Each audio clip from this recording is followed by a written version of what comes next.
Quiero aprovechar para dar la bienvenida. Hay rostros nuevos que veo. Sean todos bienvenidos. Esta es su casa. Veo gente que estuvo lejos mucho tiempo y han regresado. Me alegro muchísimo. Bienvenido a tu casa. Pero me alegro de verlos a todos y cada uno de ustedes aquí. Resisto la tentación de ver a mi hija allá atrás haciéndome gestos. Amén. Entonces, vamos a leer la Biblia en la carta a los Efesios, capítulo 6, los versos del 10 al 20, para dar continuidad a lo que hemos venido compartiendo semanas atrás. Por lo demás, hermanos míos, verso 10, fortaleceos en el Señor y en el poder de su fuerza. Vestíos de toda la armadura de Dios para que podáis estar firmes contra las acechanzas del diablo. Porque no tenemos lucha contra sangre y carne, sino contra principados, contra potestades, contra los gobernadores de las tinieblas de este siglo, contra huestes espirituales de maldad en las regiones celestes. Por tanto, tomad toda la armadura de Dios para que podáis resistir en el día malo, y habiendo acabado todo, estén firmes. Gracias, Joel. Estad, pues, ceñidos vuestros lomos con la verdad, vestidos con la coraza de la justicia, y calzados los pies con el apresto del evangelio de la paz. Sobre todo, tomar el escudo de la fe, con que podáis apagar todos los dardos de fuego del maligno, y tomar el yelmo de la salvación y la espada del Espíritu, que es la palabra de Dios. Orando en todo tiempo, con toda oración y súplica en el Espíritu, y velando en ello con toda perseverancia y súplica por todos los santos. Y por mí, dice Pablo, a fin de que al abrir mi boca me sea dada palabra para dar a conocer con denuedo el misterio del Evangelio, por el cual soy embajador en cadenas, que con denuedo hable de él como debo hablar. Gracias, Padre, por este precioso día. Permíteme que yo pueda hablar tus verdades, tu palabra, Señor. Tu iglesia necesita ser edificada con tu verdad, no con mis ideas. Y ayuda a tu iglesia a que sea receptiva y sensible a tus enseñanzas. En el nombre de Jesús oramos. Amén. Bien, mis hermanos, como ustedes saben, llevamos ya varios meses ya. Empezamos en el mes de octubre estudiando la carta de Pablo a los Efesios. Y si ustedes me lo permiten, ya como vamos terminando la carta, yo puedo ir haciendo ya algunos resúmenes o ir cerrando algunas de las ideas principales que hemos ido viendo a lo largo de la serie. Como ustedes saben, Pablo ha venido hablándole a la iglesia acerca del plan que Dios ha tenido, el plan que Dios concibió en algún momento de la eternidad pasada. ¿Recuerdan? De los primeros sermones que nosotros vimos acá. Pablo dice a la iglesia, según nos escogió en él antes de la fundación del mundo, para que fuésemos santos y sin manchas delante de él, habiéndonos predestinado para ser adoptados hijos suyos por medio de Cristo Jesús, según el puro afecto de su voluntad. Pablo nos dice que Dios ha tenido un plan o ha concebido un plan que se pensó en algún momento de la eternidad pasada, antes de que todas las cosas fueron hechas. Nos dice también a lo largo de su carta que en su propósito ese plan va a hacer que todas las cosas estén bajo el señorío de Cristo Jesús. Y por el sacrificio de Jesús en la cruz, crear un solo y nuevo pueblo de Dios. Como dice la Biblia, en el verso 14, capítulo 2, porque Él, Jesús, es nuestra paz. Jesús es nuestra paz, que de ambos pueblos, es decir, la nación judía y las naciones gentiles, de ambos pueblos hizo uno, derribando la pared intermedia de separación, aboliendo en su carne las enemistades, verso 16, y mediante la cruz reconciliar con Dios a ambos, a la nación judía y a las naciones gentiles, reconciliar a ambos en un solo cuerpo. Entonces, vamos de nuevo, vimos que había un plan en la eternidad pasada. Ese plan incluía poner todas las cosas bajo el señorío de Jesús. Tenía en mente Dios unir ambos pueblos, la nación judía y las naciones gentiles, unirlas y hacer de ellos un solo pueblo por el sacrificio que hizo su Hijo Jesús. Vimos también a lo largo de la carta que ese plan que Dios ha concebido y Jesús materializó en su sacrificio en la cruz, se ha ido haciendo patente en todos y cada uno de los creyentes de forma individual, una vez que depositan su fe en Jesús. Una vez que cada uno de nosotros, los creyentes del pasado, los de la actualidad y los del futuro, cada vez que uno de los creyentes ha depositado su fe en el Señor, pues ese plan se hace efectivo en esa persona y comienza a ser parte de ese pueblo de Dios. De forma tal que ahora hay un solo pueblo, ¿verdad? Un solo pueblo, un único Padre, una sola familia, un único Mesías que salvó a los hijos de Dios y un único Espíritu que guía día a día a su pueblo.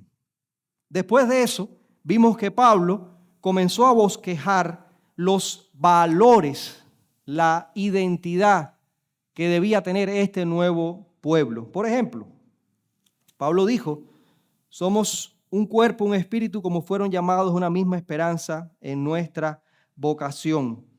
Renovaos, ya ustedes que son ahora ese nuevo pueblo, renovaos en el espíritu de vuestra mente, vestíos de ese nuevo hombre creado según Dios en la justicia y santidad de la verdad.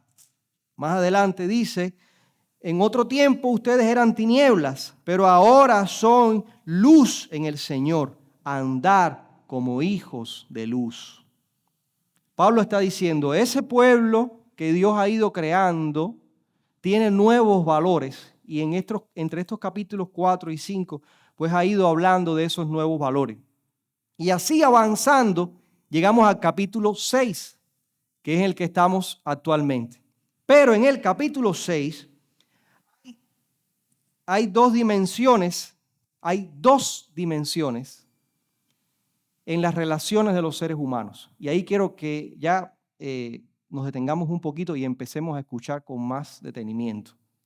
Pablo habla de dos dimensiones. Los primeros 9 versos, Pablo está hablando de la dimensión de las relaciones humanas.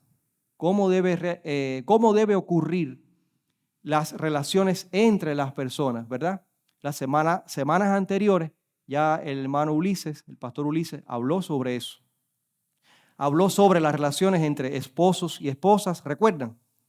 Habló sobre las relaciones de padres e hijos y habló sobre las relaciones de amos y siervos. Son diferentes tipos de relaciones, pero que tienen todas en común, que están tratando relaciones entre los seres humanos. ¿Me entendieron hasta ahí? Sin embargo, a partir del verso número 10, Pablo hace un salto y habla de otra dimensión igual de las relaciones humanas. Pero ahora Pablo comienza a hablar, y es lo que veremos a continuación, de la relación entre los seres humanos y seres espirituales. Seres que Pablo mismo describe como espirituales. Seres que no están en esta misma, en esta misma dimensión nuestra. Pero él está hablando sobre eso. Entonces, de nuevo, cuando vayan al capítulo 6, piensen, hay dos dimensiones en cuanto a las relaciones humanas. Los primeros versículos hablan sobre las relaciones entre los seres humanos y a partir del 10 habla de las relaciones entre los seres humanos y los seres espirituales. Con esa gran idea en mente, seguimos avanzando. Lo interesante es cuando lean en casa esta porción con calma, van a ver que nos estamos enterando por el apóstol Pablo que en efecto hay una relación entre los seres humanos y estos seres espirituales. Pero nos enteramos por el apóstol Pablo de que esa relación que hay no es buena. De hecho, se habla de una lucha, se habla de un conflicto, de una guerra que se desarrolla en un plano espiritual. Y precisamente de eso vamos a hablar hoy, sobre el conflicto espiritual al que se enfrentan los creyentes. Sé que es un tema espinoso, sé que es un tema que puede generar muchas dudas, pero vamos a hablar porque está ahí, está en el texto. Entonces, Pablo nos está diciendo que sí, en efecto, nos estamos relacionando, pero la relación no es buena. Somos enemigos unos de otros. Por ahí empiezan, hermanos, a tener tips, ideas que tienen que ir guardando en su mente. ¿Cómo vamos a hablar sobre estos 10 versículos? Vamos a hablar del enemigo que enfrentamos, vamos a hablar de la armadura que Dios ha provisto y un acápite particular y final, que es el llamado a la oración en medio de esa realidad. Entonces, mis hermanos, volvemos a leer el texto. El verso 11 dice, vestidos de toda la armadura de Dios para que estén firmes contra las acechanzas del diablo, pues no tenemos lucha contra sangre y carne, sino contra principados, contra potestades, contra los gobernadores de las tinieblas de este siglo, contra huestes espirituales de maldad en las regiones celestes. Quiero que sepan que la Biblia o este fragmento de Efesios nos habla de las características de estos seres y nos da principalmente 3 características. La primera, son seres poderosos. A veces, y lo digo con tristeza, y también quiero ser sensible con la forma en la que voy a decir esto, pero a veces los creyentes hemos convertido la realidad del conflicto espiritual, la realidad de la guerra espiritual, lo hemos convertido en una caricatura. A veces no tenemos ni una idea completa de hasta dónde va la dimensión de lo que nosotros entendemos hoy como guerra espiritual o conflicto espiritual. Pero Pablo está diciéndole a ese grupo de iglesia en aquel momento, pero por el Espíritu Santo nos lo dice a nosotros hoy. Pablo nos está diciendo que son seres poderosos. Por tanto, no debemos de tomar esto a la ligera, ni debemos de hacer de esto una caricatura, burlarnos de esta idea. Son seres poderosos. Pablo les atribuye el título de principados, de potestades, de gobernadores de determinadas zonas. Puede ser que, por supuesto, nosotros no entendamos a cabalidad lo que Pablo está diciendo aquí, pero con las palabras que Pablo usa, nosotros tenemos bien claro que le está hablando de seres que tienen determinada autoridad. Porque la idea de principado y potestades nos sugiere rango. Son seres que tienen cierto rango, cierta autoridad. Por ende, tienen que tener poder. ¿Están de acuerdo conmigo? Muy bien. La segunda característica de estos seres es que son malos. Son malos. Primero, son poderosos. Segundo, son malos. Dice Pablo, los adjetivos que Pablo usa para ellos son gobernadores de las tinieblas y son huestes espirituales de maldad. No hay un calificativo positivo para ellos. Por supuesto, estos seres se mencionan aquí en Efesios en el contexto inmediato de estar hablando del diablo. Y para los que leemos la Biblia sabemos que no hay ninguna referencia buena a él. Padre de mentiras, solo tiene el propósito de matar, hurtar y destruir. Todo lo que sea de Dios quiere tergiversarlo. Bueno, estos seres son similares a él. Son seres malos. Y finalmente, debo decirles que la Biblia habla de que son seres astutos. muy, muy inteligentes. Y ahí me voy a detener. ¿Por qué me voy a detener ahí? Porque en el verso 11, Pablo dice, recuerden, estamos hablando de las relaciones que se establecen entre los creyentes y esos seres espirituales. A los creyentes, Pablo les dice, estén firmes contra las acechanzas del diablo. Da la idea de acecho, te sugiere como un depredador, ¿verdad? Un animal, un depredador que está atento, vigilando a otro y esperando el momento oportuno para tirarse sobre él. Esa es la palabra acechar. Pero en otra carta del mismo apóstol, del mismo autor, en 2 Corintios 2:11, Pablo también nos dice, para que Satanás no gane ventaja sobre nosotros, dice Pablo, pues no ignoramos sus maquinaciones. Es decir, que son capaces de estudiar a la iglesia, son capaces de elaborar un plan para acecharte, para ir contra ti. Y hay un ejemplo muy puntual que quiero hablarles sobre esa idea de que son capaces de hacer un plan contra ti. Es que una de sus maquinaciones más efectivas, escuchen, es hacernos creer que no existen. Y que ustedes digan ahora, oye, pero este muchacho en pleno siglo XXI nos viene con historias medievales y supersticiones de vieja. Bueno, Pablo está diciendo que no ignora sus maquinaciones. Les voy a poner un ejemplo. Les dije que una de las cosas más, vamos a decir, exitosas que han hecho estas entidades espirituales es convencernos de que no existen, de que esto es cuento. Es interesante que en la cristiandad, hayan teólogos que insisten en que hay que desmitologizar la Biblia y llevar la Biblia al contexto de hoy, del siglo XXI. Y todas esas historias fantasiosas que no comprendamos, le ponemos el título de mitos, supersticiones. Es interesante que eso lo digan teólogos, personas que supuestamente deben acercarse a la Biblia, estudiar a Dios y mostrarle al pueblo quién es Dios. Los teólogos dicen, bueno, hay que desmitologizar la Biblia. Pero por otra parte,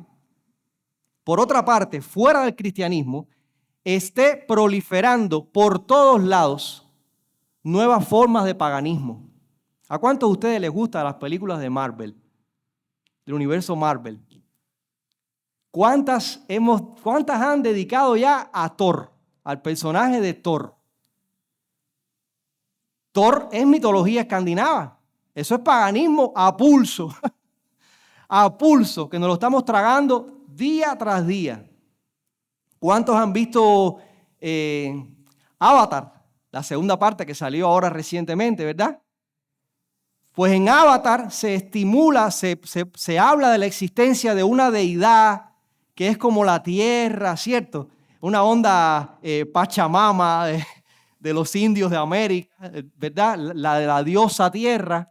Entonces, es interesante que por un lado, las altas esferas, los pensadores de la Biblia, insisten en que hay que desmitologizar la Biblia. Y todo lo que tú no entiendas, eso es mito. Y por otra parte, proliferen, no sé qué pasa con el micrófono, perdónenme. Por otra parte, proliferen todas estas ideas neopaganas que nos gustan, que la vemos y la vemos hasta entretenida, ¿verdad? Y en nuestro contexto en particular, ni hablemos de eso, porque ya el ICAI ha hecho varios dibujos animados celebrando todo el panteón yoruba. Y lo ves en los muñequitos. Y yo he visto a Amanda sentadita en el televisor viendo todo eso. Son ejemplos de cómo han sido seres astutos para confundirnos, mis hermanos. Confundirnos. Miren, un último ejemplo. El Foro Económico de Davos es una entidad que se reúne, es una entidad supranacional, donde supuestamente se deben de reunir las mentes más brillantes del mundo, los grandes magnates millonarios, los grandes empresarios, los grandes políticos, y se reúnen para analizar los problemas de la humanidad. Y se reúnen para trazar políticas para ayudar a la humanidad. Bueno, ese es el Foro Económico de Davos, que se reúnen en Suiza. Les cuento que este año, junio 2022, se reunió el Foro Económico de Davos. Y una de las cosas que desarrollaron en el mundo de la informática, agárrense los asientos, fue de los grandes cerebros de la humanidad, las grandes personalidades de la humanidad. Se reunieron para desarrollar una aplicación para los teléfonos para que las personas puedan nada más y nada menos que comunicarse con los muertos. ¿Les parece ciencia ficción? No me crean. Googleen aplicaciones que se llaman Deadbots. D-E-A-D-B-O-T-S. Deadbots. Para que las personas puedan introducir una serie de datos y por inteligencia artificial pues simulan la voz del difunto para que la persona pueda una vez más comunicarse con el difunto. Pero si creen que esto es un hecho aislado, si ustedes creen que esto es un hecho aislado, les puedo decir que un gigante de la informática como Microsoft ya tiene hace rato una aplicación que se llama Hereafter, aquí después, donde tú puedes hacer lo mismo, conversar con los muertos. Y entonces me resulta gracioso y veo ahí detrás las maquinaciones del enemigo, que por un lado el cristianismo hay que callarlo. No hable. Esos son cuentos de vieja. No me hables más de esas historias medievales. Estamos en pleno siglo XXI. Y en pleno siglo XXI los grandes cerebros pues lo que hagan es hacer aplicaciones. Yo digo, es tan fácil entender que hay hambre en África y que hay que darle comida a la gente de África, punto. ¿Para qué vamos a ponernos a hacer una aplicación para comunicarse por los muertos? Pues para eso se destinan recursos y para eso hay mentes dedicadas a intentar desarrollar esta idea. Entonces, 3 características: son poderosos, son malos y son astutos.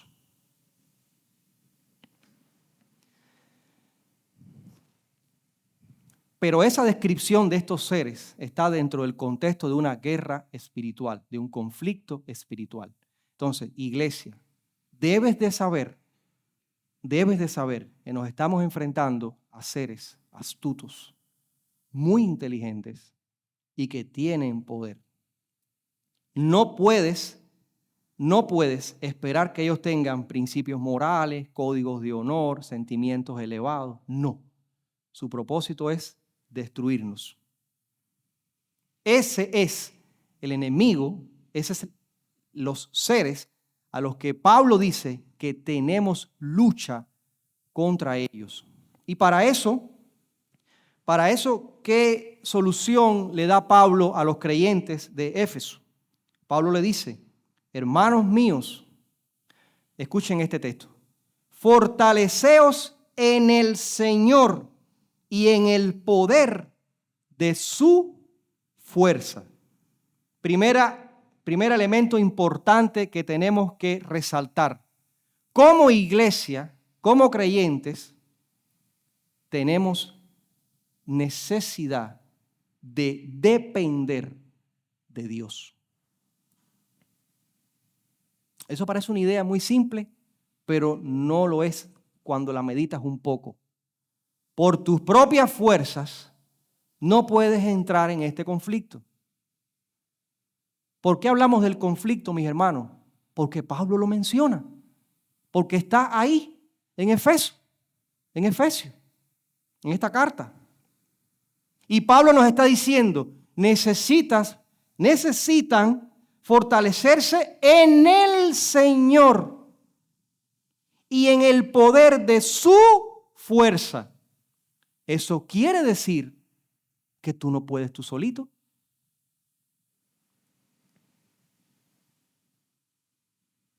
No, pero si yo voy a esa casa y yo hago una oración, tú eras que iba a temblar la tierra. Tú no puedes tú solito. No puedes. Son más poderosos, humanamente hablando, que nosotros. No puedes. No hagas de esto una caricatura, ni banalices lo serio de lo que Pablo está hablando aquí. No podemos confiar ni en nuestros recursos, ni en nuestras fuerzas, ni en nuestro intelecto. No, porque yo tengo aceite traído de Jerusalén. No, hermano. Pablo dice, fortalécete en el Señor y en el poder de su fuerza. Segunda idea importante, vestíos de la armadura de Dios. Entonces, dependemos como iglesia de Dios.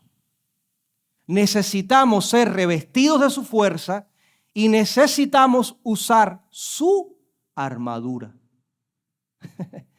Eso es interesante porque a veces, o en las tantas veces que yo he escuchado hablar sobre este tema, yo no había visto el énfasis de que es su armadura, no es mía.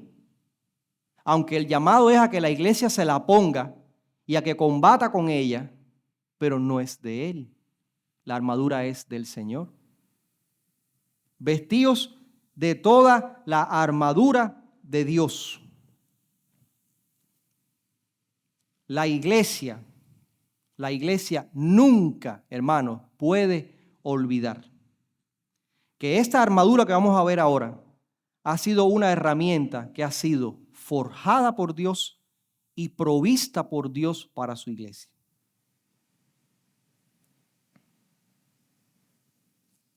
El Antiguo Testamento, en el libro de Isaías 59, 17, se nos presenta a Dios mismo como un guerrero que lucha en favor de su pueblo.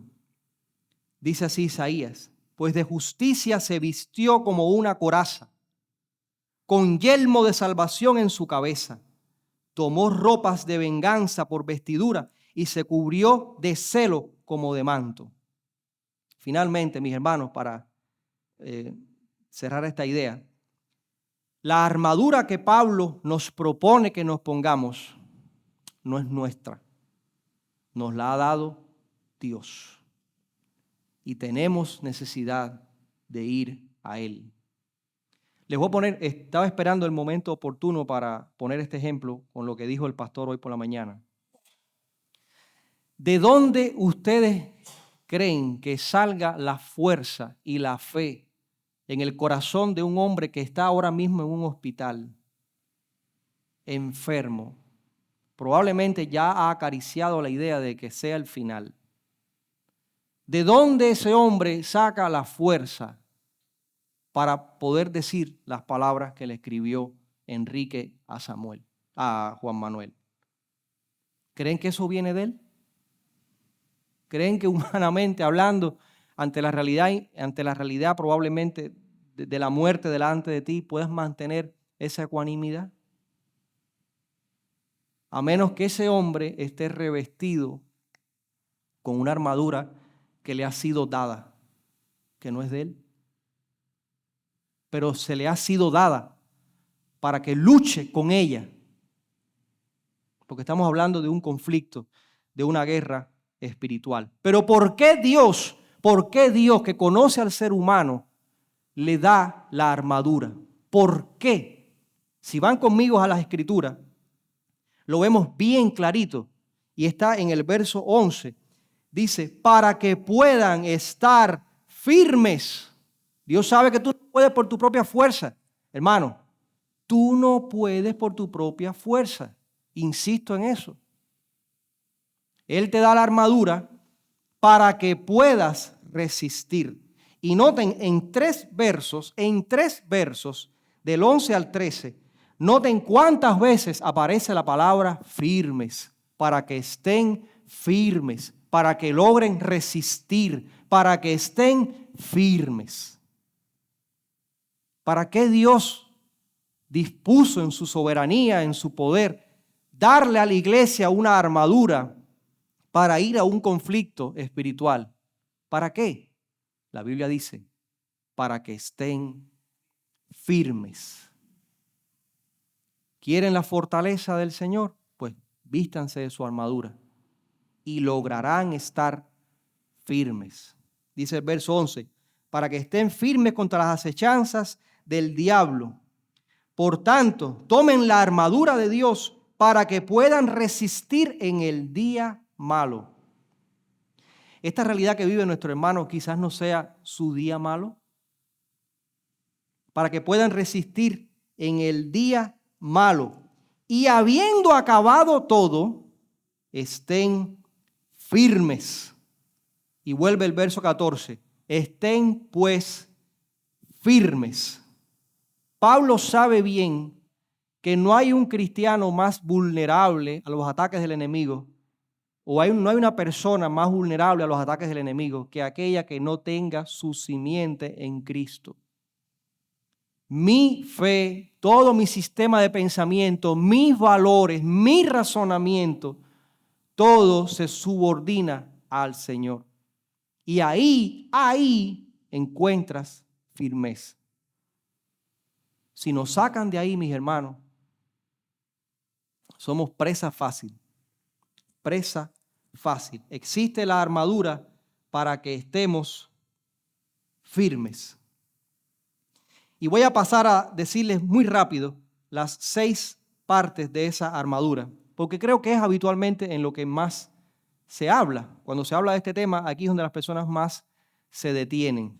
Pero yo quiero hacer el énfasis en las 2 ideas principales. Por nuestra fuerza no podemos, y la armadura que se nos ha sido dada no es nuestra, es del Señor.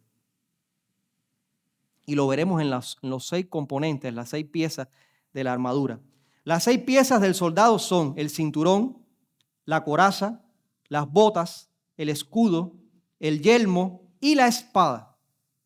Y esas 6 partes se utilizan como ilustraciones sobre la verdad, la justicia, el evangelio, la fe, la salvación y la palabra de Dios. Miren la forma en la que la Biblia, Dios habla hoy, describe estos versículos. Escuchen.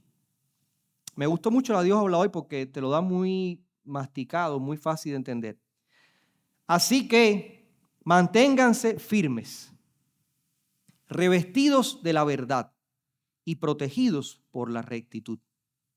Estén siempre listos para salir a anunciar el mensaje de paz. Sobre todo, que su fe sea el escudo que los libre de las flechas encendidas por el maligno. Que la salvación sea el casco que proteja su cabeza. Y que la palabra de Dios sea la espada que les da el Espíritu Santo. Bien, muy rapidito. Esa primera pieza, que es el cinturón, para muchos es simplemente la verdad. La verdad, confiar en la verdad que Dios ha dicho o ser una persona de verdad. La segunda gran idea es la coraza de justicia, aquella parte que protege la mayor, digamos, en la parte del cuerpo donde están los órganos vitales. Y la idea que Pablo da aquí, es una lástima que no podamos ver todo el texto con todos los detalles que el texto tiene, por asunto de tiempo. Pero la idea que Pablo da aquí es, cuando usa la palabra justicia, y vemos el uso que usa Pablo en toda la carta de esa misma palabra, o sea, la palabra que Pablo pone aquí como justicia y el uso que Pablo le da a lo largo de toda la carta, da una idea de justificación. Pablo está hablando y está diciendo, mi fortaleza es el entender lo que ya Dios hizo por mí y cómo eso me justificó. Y eso, hermanos, es lo que protege la mayor parte del cuerpo de la armadura. La tercera pieza es precisamente las botas del evangelio, el salir a hablarles a otros sobre el Señor. Noten un detalle. Todos y cada uno de los que estamos aquí hemos llegado aquí porque en algún momento alguien nos habló. Y alguien nos hizo conscientes de la realidad de Dios. Y nos dijo quiénes éramos delante de Dios y qué Dios había hecho en favor nuestro. Cada uno de nosotros está aquí porque algún día alguien le habló. Entonces nos toca ahora a nosotros hacer lo mismo y salir y hablarles a otros de lo que Dios ha hecho. La cuarta pieza es el escudo de la fe, que lo que hace es protegerte de los dardos de fuego del maligno. Hermano, mientras estemos en este mundo caído, habrá aflicción. La aflicción no solo es de Cuba. Vaya, para los que pensaron en eso, ¿no? La aflicción solo es de Cuba, no. Sencillamente aquí tenemos un tipo de aflicción. Fuera de Cuba hay otro tipo de aflicción. El Señor nos dijo, en el mundo tendréis aflicciones. Él no nos engañó. Después nos dijo, confíen. ¿Qué pasó? Porque Él ha vencido. Y ahí está nuestra confianza. Nuestra fe está en lo que Él ha dicho. Descansamos en sus promesas. Veo que viene un dardo de fuego para arriba de mí. Ese dardo de fuego puedes ponerle ahí situación familiar, situación de salud, situación económica. Pon ahí lo que tú quieras. Ahora, me toca a mí no mirar esa realidad que viene hacia arriba de mí y me toca confiar y descansar en lo que Él ha prometido que va a suceder conmigo. Y ese acto de fe hace que el dardo que viene encendido se desvíe y siga. Porque lanzarse al vacío es un acto de fe. Nosotros creemos en el Señor, aún sin haberle visto. Hay un acto de fe, de creer en sus promesas, creer en lo que Dios ha dicho que va a hacer. Hermanos, creer en lo que Dios ha dicho que va a hacer, independientemente de la realidad que estoy viendo ahora delante de mí. ¿Tienen eso claro? Ese es el escudo de la fe, descansar en lo que Él prometió. Aunque delante de mí venga lo que vea ser un tsunami y las piernas empiecen a temblar. Descansar en lo que Él ha dicho que va a hacer. Pero noten, la quinta pieza es el yelmo o el casco que protege al soldado. Y es la idea de que yo descanso.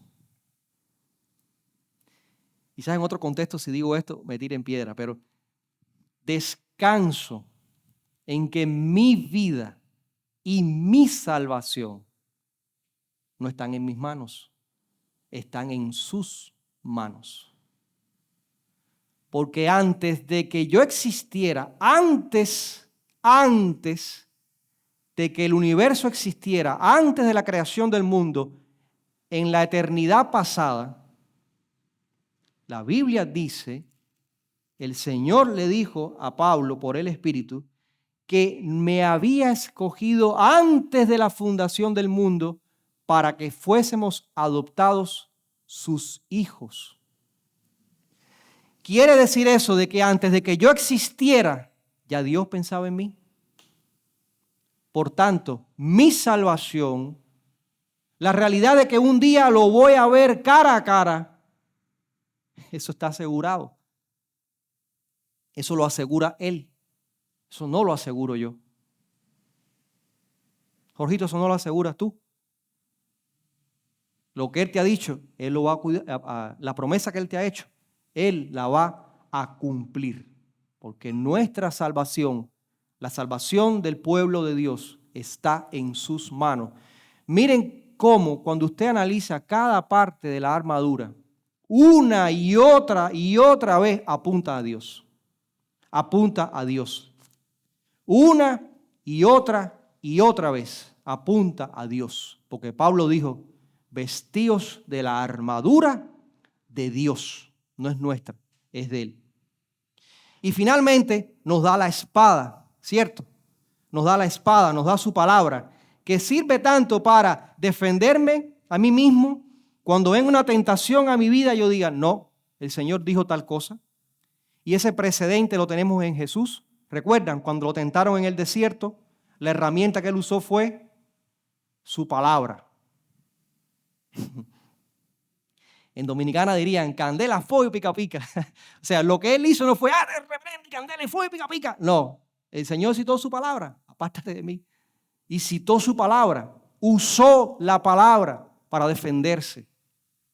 Pero es la misma palabra de Dios la que tiene el poder, hermanos, para atar la conciencia de las personas.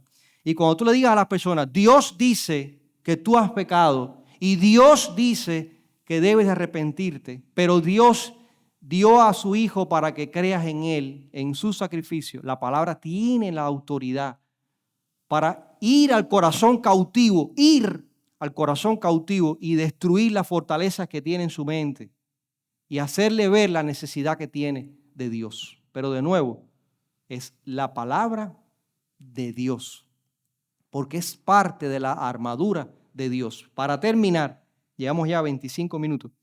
Para terminar, quiero hablarles de una última idea. Y es la idea que Pablo da sobre la necesidad de la oración. En el verso 18, recuerden, estamos hablando del conflicto espiritual, el conflicto espiritual que está enfrentando los creyentes, el pueblo de Dios. Al final ya de esta sección, Pablo dice, escuchen, orando en todo tiempo, con toda oración y súplica en el Espíritu, velando con toda perseverancia y súplica por todos los santos. Existen cuatro constantes para la oración. Cuatro constantes para la oración. Miren, todo el tiempo, toda oración y súplica, con toda perseverancia y por todos los santos. La oración, mis hermanos, se ha interpretado muchas maneras de guerrear la guerra espiritual, pero inmediatamente, en el contexto inmediato que Pablo está hablando de la guerra, dice, oren en todo tiempo, oren por todo el mundo, oren con toda oración y súplica. ¿Qué voy a hacer para la guerra espiritual? Oren, porque tú no eres el protagonista en esta historia. Tú no eres el centro de esta historia. Solo somos soldados del Señor, con la armadura que es de Él, para hacer su obra. Entonces, oren. Y ahora sí voy a terminar con la petición de Pablo. Miren, verso 19. Pablo dice, oren por todos, ¿verdad? Y oren por mí. Oren por mí. Entonces, está pidiendo oración a aquel que vio a Jesús camino a Damasco. Aquel al que Jesús se le apareció en persona. Aquel hombre que dice él mismo que tuvo una visión tal que fue al tercer cielo, como dice la Reina Valera, si en el cuerpo sé o fuera del cuerpo no sé, Dios lo sabe, pero fue al tercer cielo. Ese hombre que recibió tanta revelación de parte de Dios de forma tal que se le dio un aguijón en la carne para recordarle, tú eres hombre, no se te olvide, que no se te olvide. Ese hombre que le habló a emperadores y le habló a las autoridades de la época, ese mismo hombre está diciendo ahora, oren por mí. Ese mismo hombre que está como yo ahora predicando y se le quedó uno dormido y se cayó por la ventana y se murió, quizás se rompió la columna cervical, qué sé yo, pero se murió. Y el hombre fue, ¿qué pasó? ¿Se murió? A ver, tranquilo. Se tiró encima de él y lo resucitó y siguió predicando. Ese mismo hombre está diciendo ahora, oren por mí. Porque yo pudiera darles un discurso moralista y decirles, sean como Pablo, entregados al Señor. Pero no es esa la idea. Pablo puso ese versículo ahí para que nosotros sepamos que él también era hombre, que también tenía necesidad de Dios y tenía necesidad de la armadura de Dios. Porque la persona clave para entender la guerra espiritual no son los demonios, no son las principados ni las potestades. La persona clave es Dios mismo, porque es Él el que te da la armadura y es Él el que te dice, póntela y sal a pelear. Porque el resultado final está en sus manos, ni siquiera en la de los principados y las potestades. Y Pablo está consciente de eso. Él es lo suficientemente humilde como para decir, oren por mí, para que yo pueda hablar con denuedo su palabra. Amado Dios, gracias por este día. Gracias porque como iglesia nos hemos reunido en este lugar en paz para juntos adorarte, como cuerpo adorarte, reconocerte que eres Rey, que reinas sobre nuestras vidas, sobre nuestros corazones. Reconocer tu grandeza y tu poderío. Gracias porque hemos entendido que hay una realidad de una relación de los creyentes con seres espirituales que son malos, demoníacos, y que para poder enfrentarlos necesitamos de ti, de tu armadura, de las herramientas que tú has provisto, Señor.